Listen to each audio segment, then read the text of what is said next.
الجزائر مهددة بالتقسيم، وكنظن اعتقد ان هذا الواقع بات وشيكا، لذلك كاين هذا الحده وهذا العنف في الجزائر. هذيك اللعبه ديال تقسيم الجزائر. وي هذا واقع ما غاديش يكون فقط بالقبائل، سي اون كارت اللي هي موضوعه من القوى العالميه.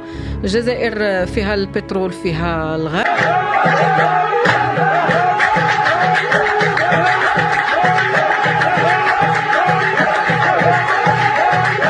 بخير، كلشي مزيان ان شاء الله. نتمنى انكم دوزو بخير وعلى خير. اليوم ان شاء الله نترجو في واحد الفيديو تاع الجزائر ترجمه من الاول حتى الاخر. قال لكم اللي كاينين واحد التقسيمات الجزائر من القبائل وداك الشيء. المهم تفهموا معايا الفيديو من الاول حتى الاخر. تماما. غنرجعوا دابا لكاس افريقيا، وكنشوفوا انه مع البدايه ديال هاد لاكان والاعلام الجزائري، يعني كنشوفوا انه طلق واحد الحمله اعلاميه اللي هي ضد المغرب، تجاوزت حدود المهنيه بكثير. كيف تقرأين دخول الإعلام الرسمي والغير رسمي الجزائري في حرب إعلامية ضد بلد جار بدل التنافس الإعلامي الرياضي؟ بلد مقاطعك، قطع الطيران المباشر، قطع التعامل ديالها معاك، مخليه لو مينيموم لان الي اوبليجي، حيت هي جزء من المجتمع العالمي، سينو كانت تقطع عليك الماء، الهواء والماء وكل شيء. مي خاصنا نفهموا علاش كدير هادشي، بغض النظر على التاريخ والصراعات اللي عندنا والحق الحدود البريه وحق لا شنقريحه لا تبون لا ما عرفتش كلنا، علاش هادشي كامل ولا كيوقع بهذه الحده. خاصك ترجع ل 2020 لأن في أواخر 2019 وجات كورونا أنقذت الجزائر من تغيير وإسقاط النظام، لأن كان حراك ديال الجزائر. وكان أنا عاقلة، أنا كنت داك الساعة تما في الآخر ديال 2019 ديسمبر 2019. كان المسيرات وقيلا حضرت الجمعة رقم 45 أو 47، ما كانش عاقلة مزيان. كنتي حضرتي اليوم؟ كنت في العرس ديال صاحبتي في وهران، ومن بعد مشيت للجزائر العاصمه، وكان نهار الجمعه وكاع صحابي كيقولوا لي رحنا غادي الحراك يلا معانا، بالنسبه لهم بحال غادي نوزها ومشيت. ولكن كانت تجربه مزيانه، حيت كان خاصني نبقى في جنب لانني انا برانيه، الا شدني شي حدا نولي في مشكله اخرى. مي لحد الاواخر ديال 2019 كانت العلاقات الجزائريه المغربيه روتينيه، يعني شدوا القطع المعتاد. في 2020 مع التقرير اللي كان صدرات واحد ثينك تانك ألمانية اللي كانت قالت بأن المغرب غادي بواحد السرعة، وهذيك السرعة كتدير واحد الإزعاج الدول المغاربية ويجب فرملته، وكتعطي نصائح. الجزائر وألمانيا عندهم علاقات قوية، وكتعطي نصائح لالجيري، كتقول لها كيفاش دير باش تلحق على المغرب. وهضرات على السوفت باور وقالت بان راه المغرب كيحكم في افريقيا بسوفت باور. داكوغ، لذلك من هذا الاطار خاصنا نفهموا رد الفعل ديال هذا اللي نقدروا نفهموا في التعليق ديال هذه السيده هذه، انه المانيا هي العقل المدبر وراء تاجيج العداوه بين المغرب والجزائر. الشيء اللي بتوصل لنا انه وراء هذا الشيء كامل هو المانيا. المدرب هذا ديال السنغال، المنتخب السنغالي والمشجعين، وهذا راه كاين واحد الشحن وكاين واحد الصراع على افريقيا، وعلى شكون اللي غادي يكون في افريقيا والقوه اللي تكون متحكمه في افريقيا. وكاين واحد الهدف هو اخراج المغرب من هذا الصراع هذا. ولذلك يمكن سي بور سا نقدروا نفهموا علاش دابا كاين هذوك التعليقات اللي صافي نقطعوا علاقتنا مع العرب مع افريقيا، خاصنا غير اسرائيل. هذا الشيء ماشي المغرب اللي دايروا، هادو عارفين. انا بالنسبه لي عارفه شكون اللي دايروا، ما سي با لا بين ندخل فيه دابا. مي هذا الشيء كيبين الغفلات واحد الحقيقه اللي هي ما كيقولهاش الاعلام، لان قلت لك الاعلام ما كيقولكش الحقيقه، كيقول لك الكذب، والاستخبارات هي اللي عندها الحقيقه. هذا الشيء عالميا، ماشي هضرتي انا. هذا الشيء أن صراع على المجال الإفريقي، وكاين منافسة إفريقية، والجزائر كتعتبر بأن المغرب منافس شرس لها. هذه من جهة. دونك كاين عندنا تقرير ديال هذاك ثينك تانك الألماني، كاين هذه المنافسة على المستوى الإفريقي، كاين المنافسة على المستوى الأمني، وأن الجزائر كما قلت بغات تكون هي شرطة إفريقيا، ما يكونش معها المغرب، في حين المغرب كيقول لك أنا ما عنديش مشكل، أنا جزء من المجتمع الأمني العالمي. الوغ الجزائر كتقول لك لا، ما تعاملش أصلا مع المغرب، خاص المغرب يكون تابع ليا على هراء. مي كاين الاخطر من الامر اللي الجزائر كدير هذا الشيء كامل باش تخبيه، والمغرب ما كيهضرش عليه، لان الدوله عندها عندها الطقوس ديالها، عندها الطريقه ديالها في دوله ملكيه، دونك عندها واحد الطريقه مختلفه على نظام عسكري اللي هو التقسيم. الجزائر مهدده بالتقسيم، وكنظن اعتقد ان هذا الواقع بات وشيكا، لذلك كاين هذا الحده وهذا العنف في الجزائر، هذيك اللعبه ديال تقسيم الجزائر. وي وي وي هذا واقع ما غاديش يكون فقط بالقبائل، سي اون كارت اللي هي موضوعه من القوى العالميه.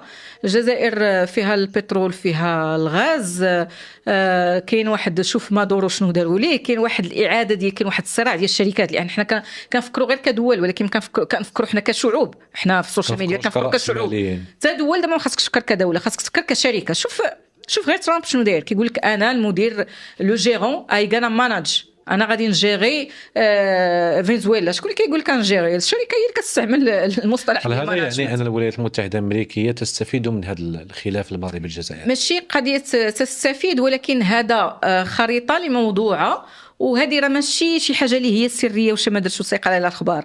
هذا الشيء راه موضوع في المواقع ديال المؤسسات ديال الاستابليشمنت ديال امريكا. كنقول لك حنا ما كنقراوش وكنتعاملوا مع السوشيال ميديا فقط للترفيه، ما كنتعاملوش بان لا، راه السوشيال ميديا راه من الادوات ديال صناعه وتوجيه والتاثير في الراي العام، وتوجيهه من اجل احداث الفتنه في الدول بما فيها المغرب، بحال اللي طرا مع جيل زيد وجبروت وهذاك الشيء كامل. بغاو يعاودوا النسخه ديال الربيع العربي، في حين الربيع العربي كانت نسخه اخرى، وكان